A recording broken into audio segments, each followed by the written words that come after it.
Magandang hapon mga kababayan. Nandito po tayo ngayon sa San Jose, Cebu City. Ito na ang mangyayari kabayan. Magko-comment po tayo. Ito na ang mangyayari sa mga congressman na gumagawa ng batas na hindi alam ang batas, tapos sila pa ang gumagawa ng batas. Paano yan? Magbabasa sila kaya nandyan sa Google. O nandyan lang sa Google. Kung abogado ka talaga maintindihan mo. Bakit maraming ibig sabihin ng batas. Hindi yung nasa isip mo na yun ang tama ang ginagawa mo. Hindi, mga kababayan. Hindi. Kaya nakakahiya. Nakakahiya ang mga congressman natin. Hindi tulad noon, mga kababayan. Gumagawa silang batas ay talagang alam nila kung ito na batas na ba to o itong batas na itong nagagawin ko ay nandyan naman pala. Di ba? Hindi niya alam ang ibig sabihin kaya nagkaganito kayo ngayon. Mahiya naman kamay Congress. Kung gumawa kayo ng batas tungkol sa TWADCOM, I hope nga may mga abogado dyan na nailagay ninyo na hindi bias. Kasi batas ang ginagawa. Lahat ng tao ay sumusunod sa batas. Paano kayo? Hindi kayo sumusunod. Ano ang sabi ng Korte Suprema? Hindi kayo pwede mag-cite on contempt dahil resource personal. O bakit sinite on contempt ninyo? Tapos sasabihin ninyo, konting respeto naman. Paano kayo respetuin? Paano kayo respetuin? Mismo kayo, hindi kayo rumirespeto sa batas. Gusto niyo ng respeto. Doon, sinamahan ni Inday, yung chief of staff niya. Sasabihin ninyo, mahihiya naman, konting respeto naman. Paano kayo respetuin? Na mismo kayo, hindi kayo hindi niyo kayo sumunod sa batas. May convicted na, hindi pa niyo yun inalis sa pwesto.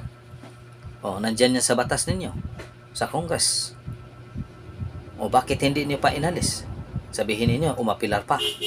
Convicted na nga Convicted na. Tapos sabihin niyo, may umapilar pa. Umapilar siya, huhulihin niyo, alisin niyo sa Congress. Kasi nakakahiya yan sa Congress. Illegal detention, child illegal detention ang kaso. Ngayon, gumagawa pa siya ng batas. Anong batas ang gagawin niya? Gumagawa siya ng batas para makailigtas siya sa kaning kaso. Kaya nagkaganito ang ating bansa. Anong gusto ng Congress ngayon? Ngayon, kung mag-people power na, nandyan si Desara. Kawawa kayo.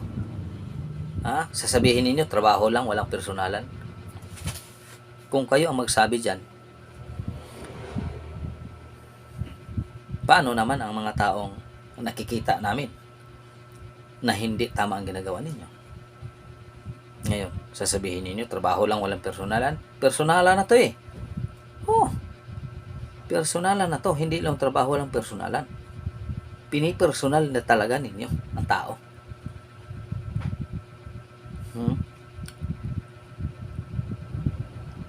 Ayun. Ano na? Walang kaalam-alam. Isang abogada yan. Pero, ang nagpa-contempt, ang kinukontempt niya, walang kasalanan. Pero ang nagpa-contempt sa kanya ay isang convicted. Isang convicted na. Paano yan? Nakalaya lang, hayahayang buhay ngayon ng isang taong convicted. Pagala-gala. Nakasite yung contempt pa ng isang nakadali pa ng isang tao. Ganun ba ang ginagawa? Kasi sirado ang utak. Sarado. Paano mo masasabi? Sinasabi na nga ni Duterte, wala akong hindi ko kailangan ng resibo. Hindi ako diyan. Ang kuha, tanungin mo ang kuha. Nandiyan sa kanya ang lahat. Simple lang na. Ganon din si Sara din. Bakit maglista pa siya? Marami siyang ginagawang trabaho. May kuha. na handang magbigay kung ito ba ay kulang, kung ito ba ay may discrepancy, kung ito ba ay tama. Sinasabi pa niya, wala kayong karapatan sabihin ng tao na may discrepancy kasi ako lang ang may karapatan. Tama naman, di ba? Bakit kayo kasi kuha ang nagbibigay ng report kung ang isang tao ay may discrepancy, kung isang politiko. Ngayon, ang isang politiko, baka magmakaawa kayo. 2028, malapit na.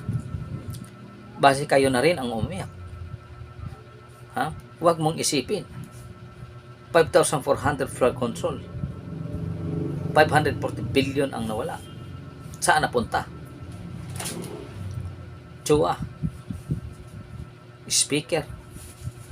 Yan ang dapat ninyong baka kung ako ang congressman ngayon, gumagawa ako ng batas na may politikong magkasala ng ganyang klaseng kaso, talagang bibitayin. Pero wala pang politiko nagkaganyan kasi alam nila kapag ginawa nila yan, sila ang unang mabibitay.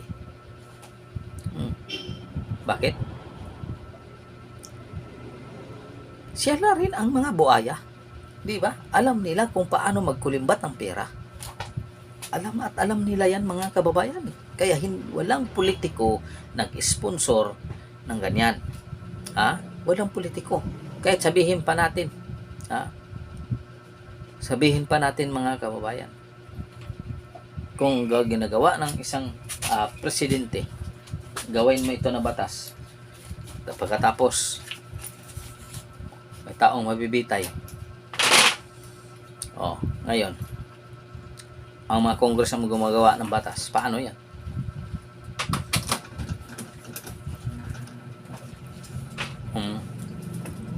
Silang gumagawa at hindi nila gagawin kasi alam nila na sila ang matatamaan sa batas na yan. Sila ang unang mabibitay. Di ba? By the way, mga kabayan, maraming salamat po. Hanggang dito na po, mga kababayan. God is good all the time. God is good. With Senior, kaninyong tanan, mga kababayan. Maraming salamat po, mga kababayan.